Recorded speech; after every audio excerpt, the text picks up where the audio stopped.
Thank you so much, Maktar. And I have to say, engaging with you through these years, and a lot of the people that I interview and companies that I interview, the big realization is that without the IFC's support, a lot of the projects that we see on the continent would not have happened. So the work that you're doing at the IFC and the IFC as a whole has been such an important part of the African growth story and mobilizing capital. And then importantly, such a big supporter of the Africa CEO Forum over the years. And without you and the IFC, a lot of what we see here today would not be possible. So please, ladies and gentlemen, a round of applause for Maktar, Job. Having you at the helm of the IFC has been an absolute blessing for all of us here in the room, so thank you, sir. I am honored now to welcome His Excellency the President of Rwanda, Paul Kagame. So please join me for a fireside chat.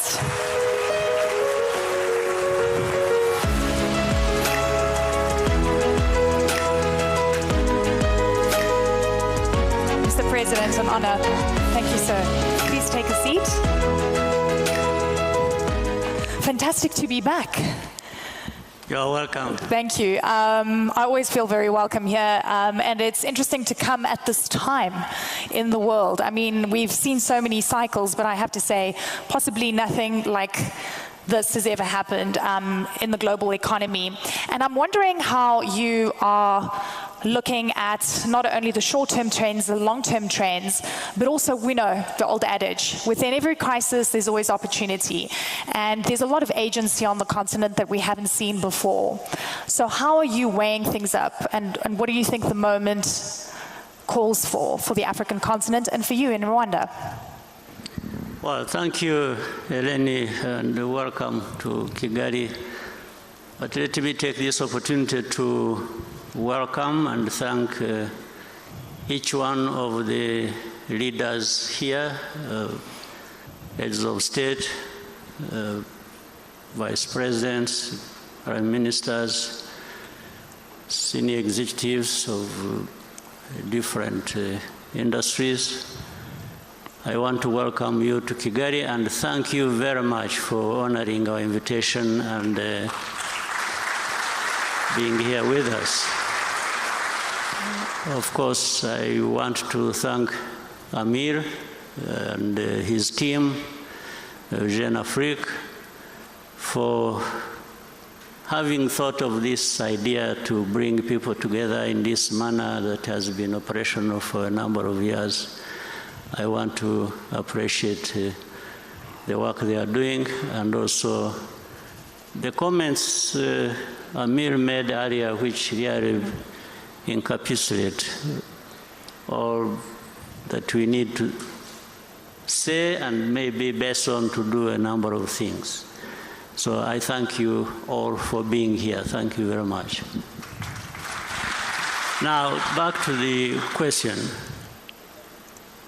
There will always be crises. I mean, you have had centuries of different things happening. We had slave trade, we had colonial times, then there are wars, then there are pandemics, then there are all kinds of things. They will happen all the time. We just, it's a matter of time, and there are these cycles that, so we are in a different cycle now that is driven geopolitically, and we have to contend with that. But that also for Africa keeps being a reminder of our position. Where do we stand in this global positioning? And we have had many people contribute ideas and very accurately educating us what we need to do and what we need to be thinking about. But we can't stay there. We need to learn from this. We need to shape what we are doing for ourselves, and action should lead us in the right direction and how to deal with these crises. So But for Africa, let me say, we have to leverage our competitive advantage, and there are a number of them. So why is Africa always at a disadvantage? When you look back, you see where Africa has been lacking this or that. But really, why, when we have almost everything? If you look at in the area of green energy, and this continent is home to 60% of solar potential. 60% is home to that. Africa is home to that. Then if you look at the critical minerals that talked about,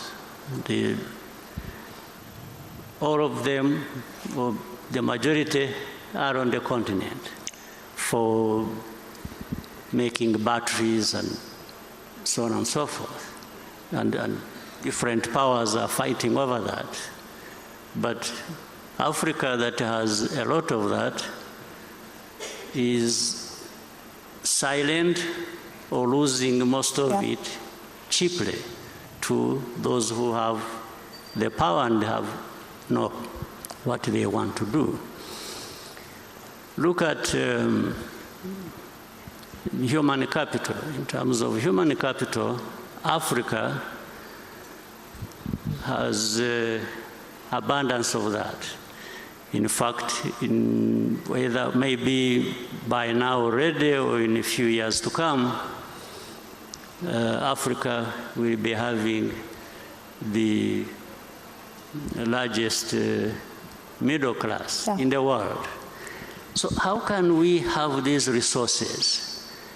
And then we are here wondering how to overcome some of the challenges that are brought by the geopolitics that we talk about, or the crises that we see happening in every. So we need to come together and do something about it. It's doing something about it. The rest we know. And Amir earlier on was talking about what we lose by not doing a number of things.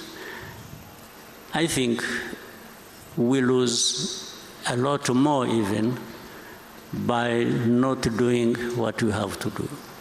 And it's a really important point. It's time of action. And I have to say, you know, when you mention pandemics, there was a wake-up call, and we've seen so much shift and change.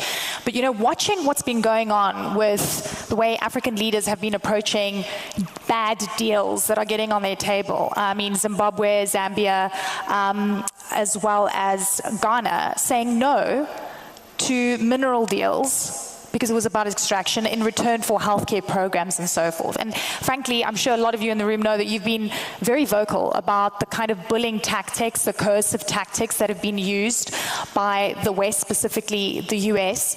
And at this point in time, we know that Africa is still being viewed as a place where people can extract, but African leaders are saying no.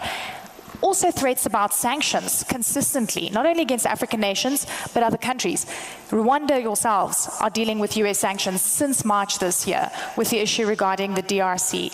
Take me through how you're dealing with this new geopolitical tension where there's a belief that might is right and the big can control, you know, everyone else.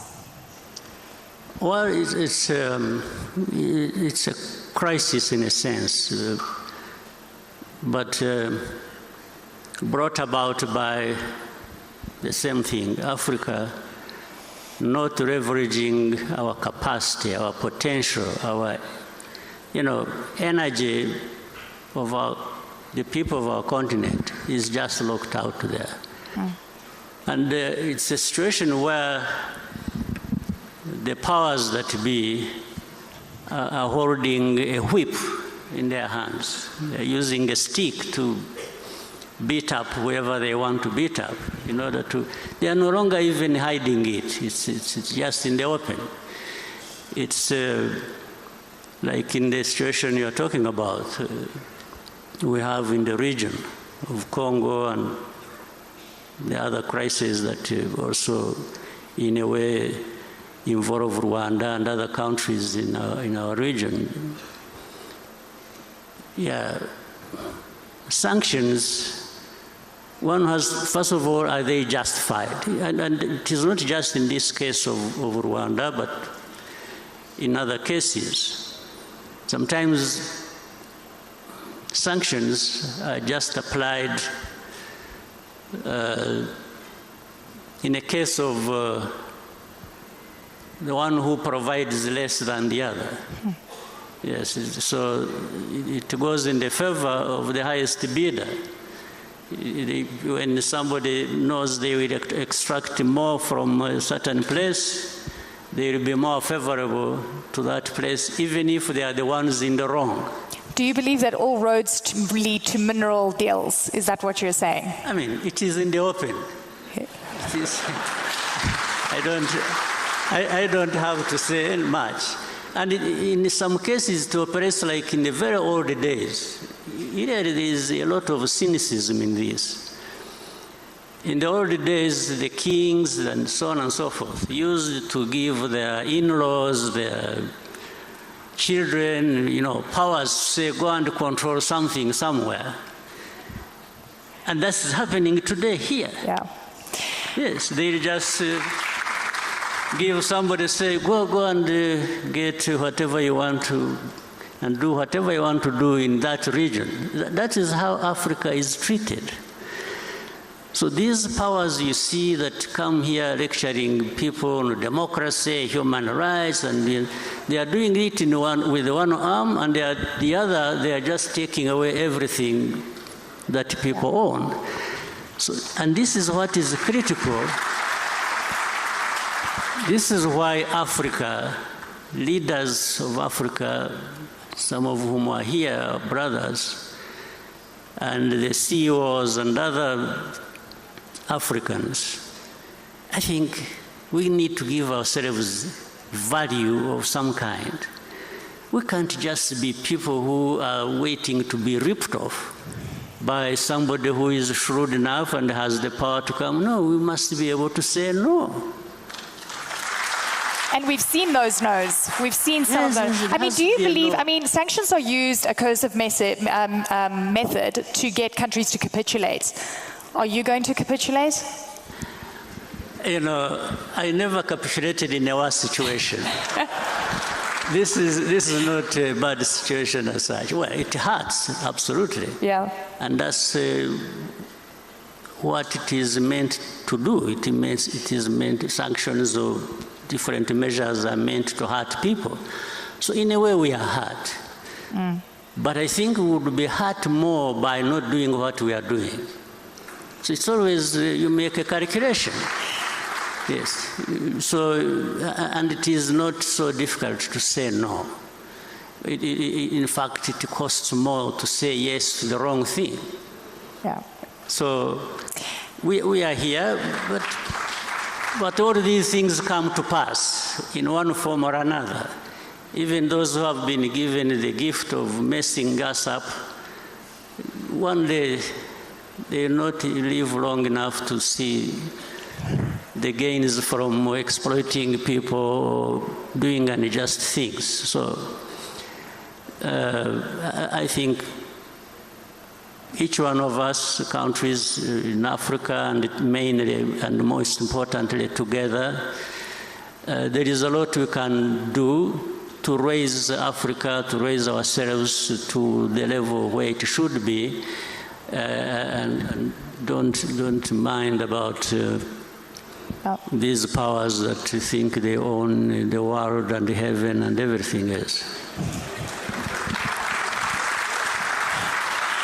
And I hear you loud and clear on the hypocrisy and the contradiction in terms of where international law applies to some when it suits and it's broken in other cases. We've seen so much of this. In a world where we're seeing the unraveling of the global world order as we know it, institutions are being challenged, they're being broken down. What is Africa's role, do you think, in this new world? Because it feels like it's never going to be the same again. My view is that these pressures that we get from the rest of the world, Africa, I think, is being reminded to wake up. So the pressures are not entirely bad. I think they force Africa to look within for what we have, to actually do what we need to do to find a good place for us in this world of those injustices and other challenges. So Africa, looking within, and we have a lot to bring to bear on dealing with these challenges, I think we can succeed. But above all, we need to work together and move away from saying what we know, because there is a lot we know and there is a lot we talk about, but we need to do a lot more based on that. The private sector, I want to talk about scaling up or failing. You engage a lot with the private sector. Rwanda is such a prime example of incredible, I mean, we cover so many stories here. I mean, you're just seeing like hotbed of fantastic growth. But where do you think the private sector is going wrong from reaching that level and becoming African champions and really truly scaling up? I think private sector is doing a good job. In fact, it is ahead of the public sector. But we could be served much better by finding a way to bring close private sector and the public sector and benefiting each other as one, because that's what we are actually one when you look at the needs of the continent. And so I want to thank the private sector. The private sector, they are actually, to some level, hustlers. They are able to go through some of the barriers that are created by the public sector. Yeah. But if those barriers were not there, the private sector would be far ahead of where they are, and along with that, the continent also would be ahead of where we are. So my call to all of us is for really coming together, the private sector, the ways of how they could conduct business, I think, have been very elaborately put by Amir in the presentation you had with him earlier. And those of us in the public sector need to fine-tune our responsibilities towards allowing the private sector to be the engine that they are and should be, and all of us would benefit. I think His Excellency just gave all of you a compliment. He called you hustlers. He says you're the, doing things better than the pipe. Yes, give yourselves a round of applause. Mr. President, you're so, so encouraging always. I've got one other question, and I want to talk about, when I wake up in the morning and I have to check, can you believe social media to get an understanding of what leaders are thinking? And a lot of the time, it lacks decorum. It's shocking. You guys know who I'm talking about, right? Yeah, I don't have to say it.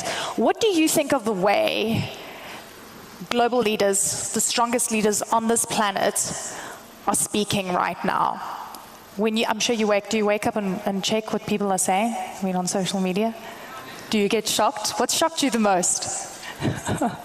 There's a lot. I have become immunized to shocks. But social media is very interesting. It brings equality in some sense of presentation of ideas and feelings, and it has really, media has been democratized. I think it is important. Everyone can express themselves and they will be heard. If you are wrong, there will be somebody to tell you, you say, no, that's not right. And when it is right, then people will say, wait a minute, I think there is a point here that we should be thinking about. So it has been so open that we have gone beyond having this narrow sense of being guided into things without sometimes thinking, or we are conditioned to believing even what is not right just because it has been said by somebody in the media. So it has sort of opened up space for everybody. So some of us also follow, and it's up to any individual to scan and try and make a sense of what you've heard, you are seeing, and it is a good way. You receive criticism, you receive advice, and so it remains the responsibility of any individual to decide how they build on that and benefit. You didn't answer my question about the shock factor. Are you shocked by some of the things you see?